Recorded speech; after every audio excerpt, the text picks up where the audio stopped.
presença dele, enquanto a presença dele estiver aqui, Douglas, enquanto a presença dele permanecer na vida de vocês, vai ser um lugar de paz, amém? Amém. Eu tenho água aqui, Crisinha. Eu já tenho, mas muito obrigada. Vamos lá? Hoje nós vamos falar de algo que você viveu.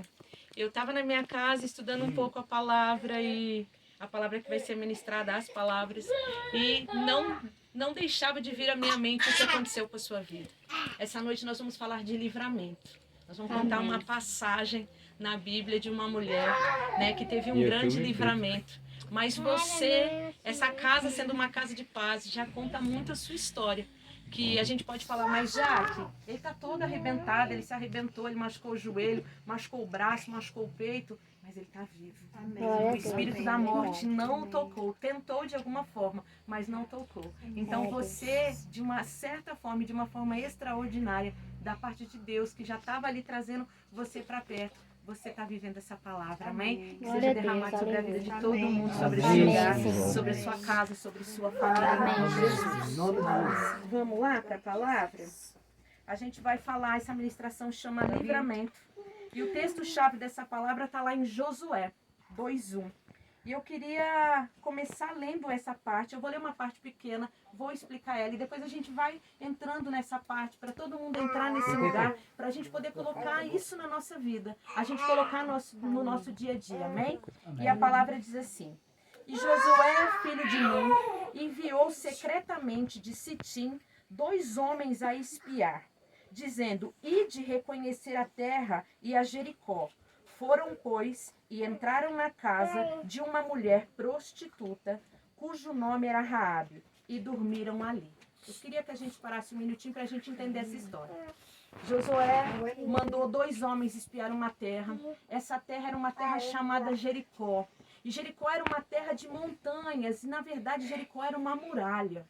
E o que acontecia? Por que tinha que destruir aquela cidade? Primeiro porque aquele povo não aceitava Deus e estava vivendo numa devassidão naquele lugar. Aquele lugar estava sendo um lugar de imoralidade, cultuava outros deuses, a deuses pagãos, a um deus da lua, e tinha todo um percalço, mas ela tinha um segredo maior. Ela estava fazendo frente para a terra prometida. Não tinha como eles passarem para a terra que Deus havia prometido sem destruir aquela terra, sem passar por aquele lugar, sem que aquele lugar fosse empecilho. E aquele lugar, em algumas traduções, é chamado de muralha. Eu acredito que nós temos muitas muralhas para ser destruídas na nossa vida. Tem muitos lugares que se levantaram como fortalezas sobre a nossa vida. Às vezes uma incredulidade, às vezes um vício, às vezes uma situação financeira, às vezes o nosso relacionamento com a nossa família não está bom, às vezes a nossa vontade de não andar mais com Deus ou de não conhecer Deus ainda. Essa é uma verdadeira muralha sobre a nossa vida, sobre a nossa história. E aí Deus deu uma ordem, Deus tinha dado aquela terra para eles destruírem, e eles foram para lá. Só que lá tinha uma mulher chamada Raabe, e essa mulher era uma prostituta. Como pode 2 homens de Deus entrarem no lugar e irem para a casa de uma prostituta? Isso fica uma coisa meio deslocada quando a gente fala. Principalmente quando a gente que conhece, falando de Deus, fala, nossa, mas aqueles homens, eles tinham que de alguma forma, eles eram espias, eles não podiam chegar lá contando, porque o rei ia mandar matá-los, vocês concordam comigo? Então eles precisavam se esconder. Nada melhor do que chegar no lugar e parecer o povo do lugar, não fazer o que o povo estava fazendo, mas ficar naquele lugar meio que escondido, amém? Aquela mulher, quando viu aqueles 2 homens, ela já percebeu que aqueles 2 homens eram enviados de Deus. E ela percebeu que havia ali, porque depois a gente pode ler um pouquinho mais para frente, se a gente tiver um tempinho ainda hoje, no verso 8, ela já tinha ouvido, Raabe já tinha ouvido falar quem era Deus. Quem era Jesus, quem era toda essa história, na verdade aqui quem era Deus, né? Jesus nasceu mais um pouco para frente. Ela já sabia o que Deus estava mandando fazer. Ela sabia que de repente havia um juízo sobre aquele lugar. Raabe teve medo e ela temeu. E eu quero ler com você a outra parte do versículo, que vai muito dizer o que Deus faz na vida dessa mulher. E ela diz assim, olha só, ela reconhecendo, eu quero que você guarde no teu coração, ela reconhecendo que aqueles homens tinham algo a ver com Deus, ela diz assim, ela faz uma aliança, ela diz assim para eles, agora pois, jura-me, vos peço pelo Senhor, que como usei de misericórdia convosco, vós também usareis de misericórdia para com a casa de meu pai. E dai-me um sinal seguro de que conservarás com vida o meu pai, a minha mãe, como também aos meus irmãos e irmãs, com tudo que tem, e de que livrareis as nossas vidas da morte. Então aqueles homens responderam. Eu quero primeiro segurar essa parte aqui. Se a gente for muito rápido, a gente acaba se perdendo. Ela fez uma aliança com aqueles homens, porque ela pediu uma coisa. Se eu esconder vocês aqui por essa noite, se eu guardar a vida de vocês e não entregar a vocês, eu quero pedir pela vida da minha família. Uma das coisas que a gente tem que entender nesse tempo, que por mais que a gente tenha uma vida errada e esteja fazendo algo errado e tenha uma vida que não está de acordo com Deus, a nossa família também paga por isso. A gente não paga sozinha pelas coisas que a gente faz errado. Principalmente quando a gente tem filhos. Principalmente quando a gente tem uma família ali para responder. Aqui a maioria é casada, a maioria tem filho, a maioria tem irmãos, tem mãe, tem pai. Essa mulher olhando para aqueles homens e sabendo que havia um juízo de destruição pelaquela cidade, ela teve medo que toda a família dela morresse. Ela sabia que ela era uma prostituta e que ela vendia o seu corpo. E o juízo da destruição daquele lugar também viria para ela. Às vezes a gente está andando pelo caminho e a gente faz uma série de coisas erradas. E a gente acha que só a gente vai pagar. A gente acha que só a gente vai ficar com o peso de alguma coisa. Mas quando a gente olha, a gente vê que toda a nossa família pagou. Douglas pode bem contar, agora que você está em possibilidade de trabalhar, tá tudo, a família acaba padecendo, não acaba, filho? A família acaba tendo mais dificuldade, não é verdade, Thaís?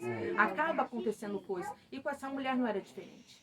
Essa mulher percebeu que como ela tinha também uma vida pregressa, ela também era uma adoradora de outros deuses. Ela era pagã, de deuses pagãos. Ela era uma mulher cananeia. Ela sabia exatamente que aquele juízo viria também para ela. Pois ela se levanta naquele lugar e ela pede, se eu ajudar vocês, se eu esconder vocês na minha casa, vocês dão livramento para a minha família? Uma coisa que eu quero que vocês guardem no seu coração.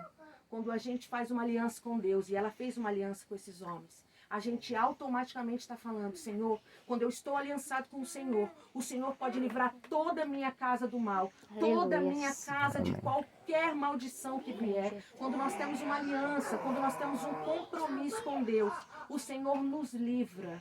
Glória a Deus, o Senhor não está olhando mais. Aqui já começou uma história a mudar. O Senhor já não estava olhando para a prostituta, Raabe. O Senhor estava olhando para uma mulher que estava convertendo o seu coração. Uma mulher que estava olhando e acreditando que havia um Deus vivo que podia mudar a sorte dela. E Deus envia pessoas para mudar a nossa sorte. Deus manda 2 homens espiar uma terra para destruí-la, mas também esses homens eram sinal de que Deus tinha um plano e um propósito para a vida daquela mulher. Quando vocês abriram aquela porta e quando nós entramos aqui, o Senhor estava dizendo, há um propósito, há uma história que eu vou mudar, histórias que eu vou mudar nesse lugar. Amém? E esses homens respondem para ela. Esses homens não deixam essa mulher perdida ou sair dali simplesmente achando que eles vão fazer ou não, depende do que eu fizer. Ela estabeleceu, ela colocou a vida dela em risco. Pense só se aquela terra não tinha um rei. E se aquele rei não tinha soldados. Se aquele rei descobrisse que aquela mulher tinha traído ele, colocando aqueles homens que ia destruir a terra dentro daquele lugar, ela podia ou não podia morrer, gente? Podia. Mas ela falou que tinha um bem maior. Ela tinha a sua família, ela tinha a sua casa, ela tinha alguém para proteger. Ela precisava desse livramento de Deus para sua família. Porque ela também podia ser muito bem egoísta. Às vezes a gente anda na vida como egoístas. A gente anda na vida pensando só em nós. A gente fica pensando, se Deus livrar, minha vida já está bom demais. Porque se eu estiver aqui cuidando desses homens e de repente eles entrarem matar meu pai, minha mãe, meu irmão, eu não morrendo mesmo, tá tudo bem. Mas não foi assim que ela pensou. Ela pensou como uma pessoa que anda com Deus, que conhece Deus. Tinha fé naquela mulher para acreditar que Deus poderia fazer por toda a sua família. A gente tem que começar a sair desse lugar de egoísmo. Quando a gente está fazendo muitas coisas erradas que dão só prazer para nós, a gente se coloca num lugar de egoísmo. A gente fica achando que tá gostoso pra gente, tá bom pra gente, então tudo bem se ferrar os outros. Não tem problema. Mas Deus não olha dessa forma. Ele quer que a gente tenha compaixão pelo outro. E ela teve amor pela sua casa. Ela disse, e os homens dizem assim para ela, vamos lá, que os homens fecham um acordo com ela. Eles dizem assim, então aqueles homens responderam-lhe, a nossa vida responderá pela vossa até a morte, se não denunciardes esse nosso negócio. E será, pois, que dando-nos o Senhor essa terra, usaremos contigo de misericórdia e fidelidade. Assim deu Josué a vida da prostituta Raabe, a família de seu pai e a tudo quanto tinha e habitou no meio de Israel, até o dia de hoje, porquanto esconderam os mensageiros de Josué, que Josué tinha enviado para Jericó. Aquela mulher não perde. Eita. Aquela mulher ganha escondendo aqueles homens. Ela não negocia. Ela fala, estou com vocês, faço uma aliança com vocês, firmo um compromisso. Sabe o que a gente precisa nesse tempo? Ter um compromisso. Um compromisso com Deus. Essa é a segunda casa, é a segunda reunião de casa de paz. Essa é a segunda reunião de casa de paz. Deus tem compromisso com quem faz compromisso com Ele. Deus não volta atrás para os compromissos que Ele faz. Somos nós que voltamos. Somos nós que na metade do caminho desistimos quando não olhamos. Seu Humberto começou muito bem quando disse para o Douglas. Douglas, você aceitou Jesus, converteu a sua vida dos seus maus caminhos. Você está numa outra jornada. Você voltou para o caminho certo. Você está no caminho proposto para Deus. Que Deus propôs para você, aliás. E aí o que acontece? O Douglas não está vendo nada. Talvez ele falou lindamente, não, já mudou muito, você também falou. Só que às vezes a gente olha no meio do caminho e vê que a nossa vida não está mudando. Poxa, é meu segundo dia de casa de paz, não aconteceu nada, nem em paz eu tô. Eu tô aqui na casa do Douglas, está tudo em paz, mas quando o visitante vai para a casa dele não está em paz. Mas deixa eu te falar uma coisa, ele está fazendo um compromisso, assumindo um compromisso com você. Se você for fiel, a palavra aqui está dizendo que essa mulher foi fiel. E esses homens responderam essa fidelidade. Eles disseram, até a morte seremos fiéis a você que se comprometeu conosco. Quando eu me comprometo com homens e mulheres de Deus, que vieram para este lugar, firmar um propósito com vocês, de 7 dias, ter uma casa de paz acontecendo aqui, o céu está se movimentando ao seu favor. Aleluia. O céu está se movimentando para livrar, para converter, para colocar bênçãos e bênçãos onde havia maldição, onde as coisas não andavam. E a gente não está falando só de coisas materiais. Gente, o que dinheiro pode comprar, dinheiro se faz todo dia. O que Deus está falando é aquilo que está mudando dentro de nós. Há pouco eu dizia que quando Douglas e a Thaís, né, abriu a porta dessa casa, ele abriu a porta para que o Senhor entrasse e por isso se tornou uma casa de paz. Essa mulher, quando decidiu abrigar esses homens dentro da casa dela, ela estava dizendo, hoje há uma mudança da minha vida. O que Deus está fazendo nesse lugar não é só encontrar vocês para dar livramento. Ele já fez isso antes da gente chegar. Ele já queria mostrar que essa casa era uma luz nesse lugar e ele ia dar um sinal de que esse era um lugar para se estabelecer uma casa de paz. O que Deus está fazendo nesse lugar é mudando vidas. Ele pega uma prostituta, ele pega uma mulher que vendia o seu corpo para comprar coisas, para se alimentar e alimentar a sua família. Ele tira ela de um lugar de podridão, ele livra ela da morte, ele livra a sua família da morte, coloca essa mulher na sua linhagem e na sua genealogia, ele coloca ela como uma heroína de fé. Ele escreve o nome dela e a história dela é contada em diversos lugares na Bíblia. Uma mulher que era praticamente aquilo que a gente passa na rua e fala, essa mulher não presta, ela faz isso porque ela gosta. Sabe que nem a gente fala das prostitutas que a gente vê? Das mulheres que têm uma vida extremamente difícil? Porque quem diz que uma prostituta tem uma vida fácil é porque não entende o que é vida fácil. Vida fácil é do Silvio Santos, que tem dinheiro, é ou não é, gente? Vida difícil é dessa mulher que tem que vender o seu corpo para se alimentar.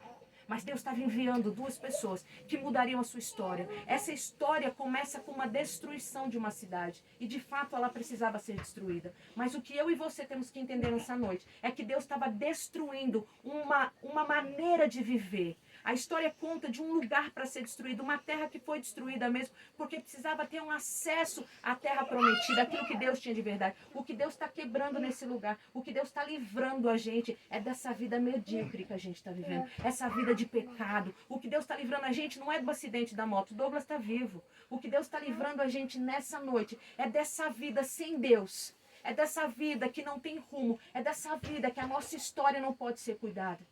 E eu queria te falar, você precisa assumir esse compromisso.